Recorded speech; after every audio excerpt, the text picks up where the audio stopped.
Welcome back! Today we'll be reading Terrans Don't Fear Death, made by you/Joe Green. Thanks for the writer's permission. The link for the story is in the description and I hope you'll enjoy. Let's begin.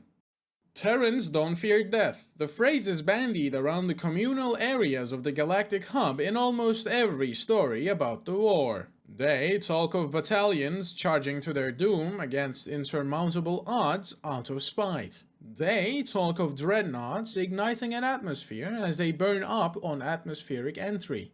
They talk of humans staring down their own mortality and laughing in its face.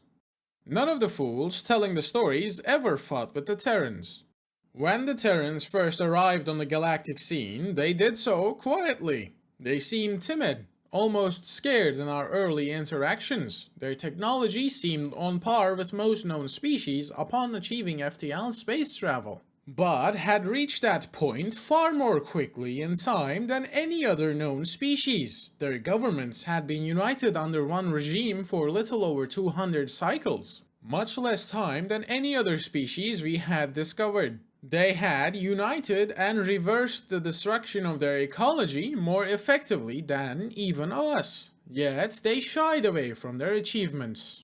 So we shared our knowledge of cloning technology. We tried to teach them how to mine in zero-G without risking the lives of sentient humans. They never accepted the idea that clones should simply exist to serve a purpose. They believed that something better could be created using the technology. We scoffed at their naivety. We had perfected that technology eons ago, and no one has ever found an improvement to be made.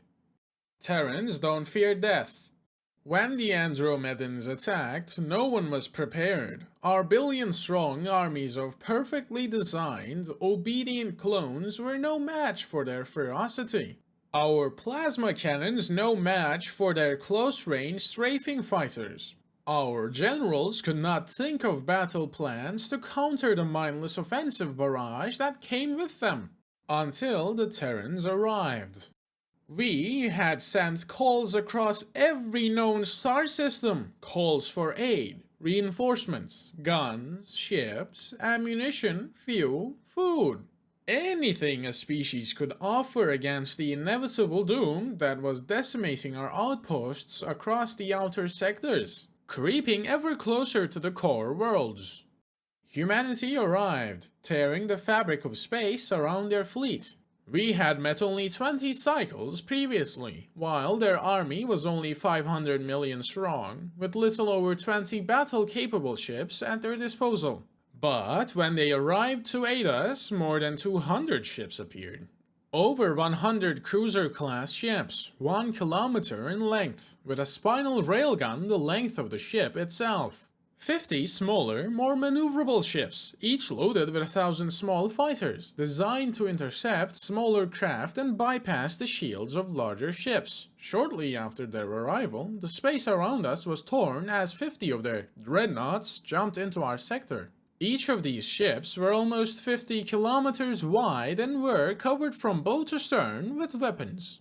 We rejoiced as they came to our aid, but as the war stretched on, we began to notice irregularities about their forces. Soldiers we had seen die would be accounted for in the next deployment. Entire battalions would re-emerge after being decimated by an orbital cannon. It took far longer than it should for our generals to realize what they had done.